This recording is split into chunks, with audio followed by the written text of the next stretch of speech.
Berbeda dengan Ramadan sebelumnya, tahun ini pemerintah memperbolehkan pelaksanaan sholat tarawih berjamaah di masjid. Penerapan protokol kesehatan harus dipatuhi jamaah yang akan menggelar sholat tarawih di masjid. Wali Kota Makassar juga menambahkan beberapa rekomendasi seperti penggunaan sajadah sendiri dan membawa tisu untuk digunakan saat sujud.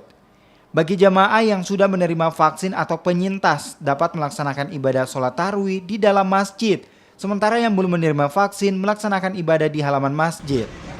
Pemerintah Kota Makassar juga mengerahkan petugas pemadam kebakaran dan BPBD untuk melakukan penyemprotan di masjid jelang Ramadan.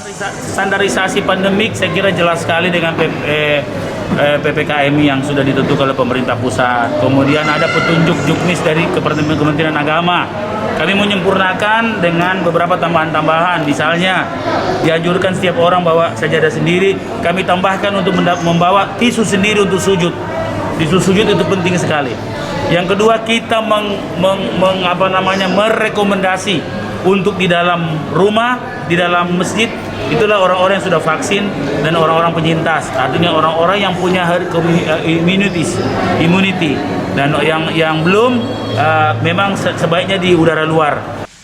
Satgas COVID-19 juga memantau penerapan disiplin dan penegakan protokol kesehatan saat pelaksanaan ibadah berjemaah berlangsung. Arif Tirtana, Kompas TV, Makassar.